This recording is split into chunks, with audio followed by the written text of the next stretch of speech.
Salam Bapak Ibu Saudara sekalian, saya siap dimuridkan dan saya siap memuridkan.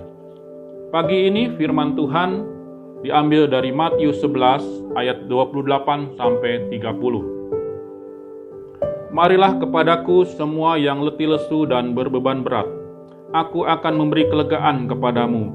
Pikulah kuk yang kupasang dan belajarlah padaku, karena aku lemah lembut dan rendah hati, dan jiwamu akan mendapatkan ketenangan.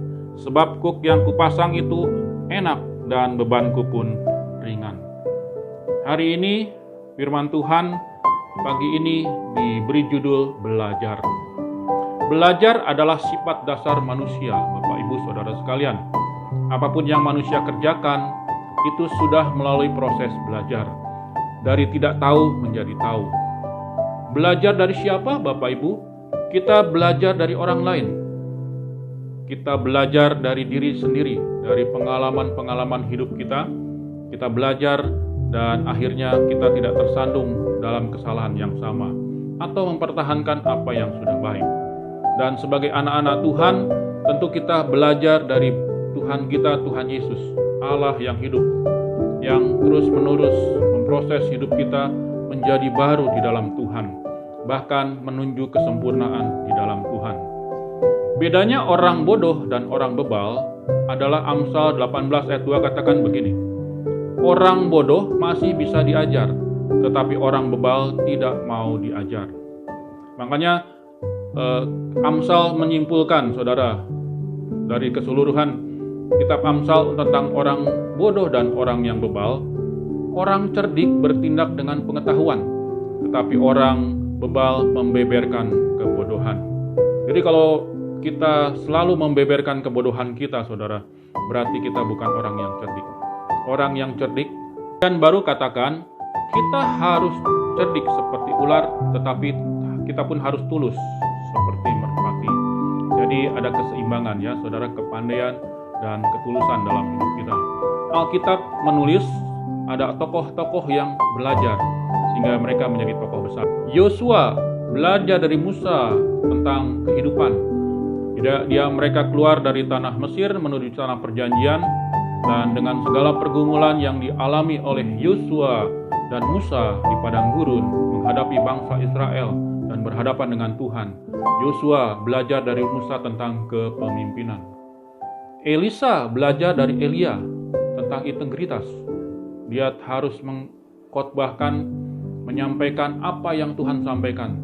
Tidak ada yang ditambah atau dikurangkan.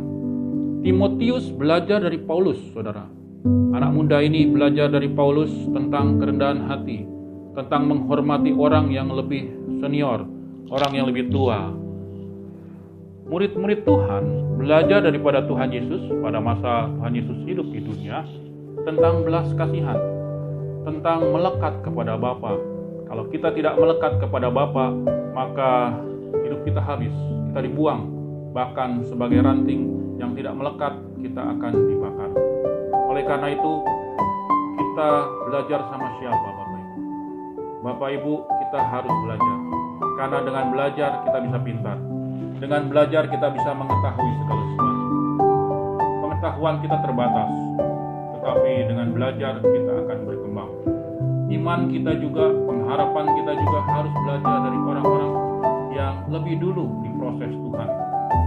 Maka Tuhan akan menyertai, memberkati seluruh kehidupan kita.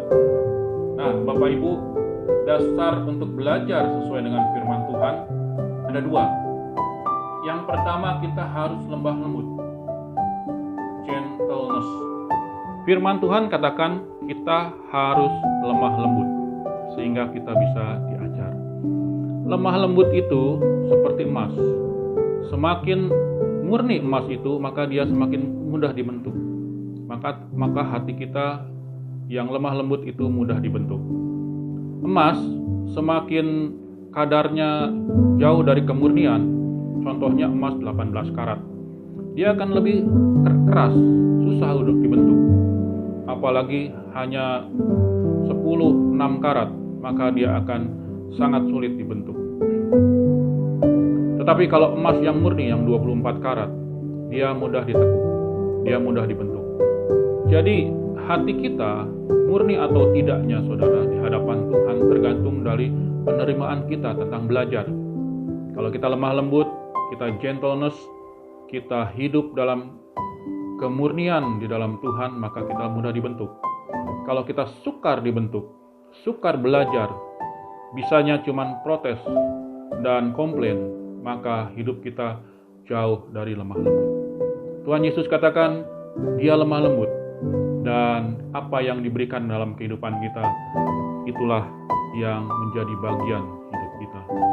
Yang kedua, kita harus memiliki passion, kita harus memiliki gairah, kita harus memiliki hasrat, keinginan yang kuat untuk belajar.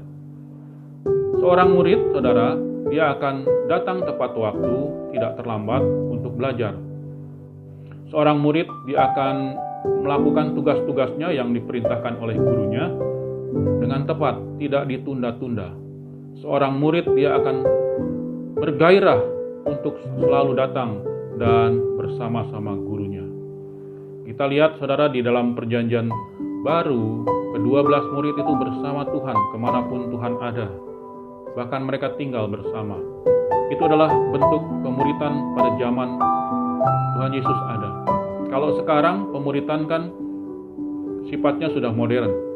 Ada yang berbentuk kelas, ada yang berbentuk juga mentoring, motivasi, memberi arahan-arahan. Dan kita harus menceritakan apa yang jadi pengalaman hidup kita kepada sesama kita.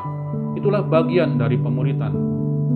Nah, saudara, kalau ada dalam kehidupan kita hati yang lemah lembut dan rendah hati, maka hati kita bisa diajar. Sebuah kebun akan mudah ditanami ketika tanahnya digemburkan dulu. Demikian juga hati kita. Hati kita akan mudah ditanami oleh firman Tuhan ketika menjadi tanah yang subur. Bukan di tanah pinggir jalan, bukan di tanah berbatu-batu, bukan di tanah yang ada semak belukar, yang ada selalu kekhawatiran, tetapi tanah yang sudah digemburkan. Demikian juga hati kita, saudara. Mari terima pengajaran demi pengajaran, pengalaman hidup kita bersama Tuhan, bersama saudara seiman. Kalau kita sudah penuh, maka saudara kita akan bisa belajar. Kenapa banyak dari kita anak-anak Tuhan tidak mau mengajarkan orang, tidak mau mengarahkan, memotivasi orang lain untuk maju di dalam Tuhan? Karena saudara, kita kosong. Kalau kita kosong, apa yang kita bisa ajarkan? Apa yang kita bisa salurkan? Apa yang kita bisa tanam? Oleh karena itu, Bapak Ibu, mulai hari ini, canangkan dalam hidup kita, Tuhan beri aku hati yang lembut, yang lemah lembut, hati yang rendah hati, yang mau menerima, hati yang mau diajar, yang memiliki gairah dan keinginan belajar dengan sungguh-sungguh. Kalau itu ada dalam kehidupan kita, maka hasilnya luar biasa. Belajar terus Bapak Ibu, karena itulah yang dikehendaki Tuhan dalam hidup kita. Belajar tidak ada waktunya sampai Tuhan memanggil setiap kita, sampai kita menutup mata di akhir hidup kita berhenti belajar. Belajar tidak mengenal usia, berhenti belajar berarti tutup usia. Tuhan Yesus memberkati.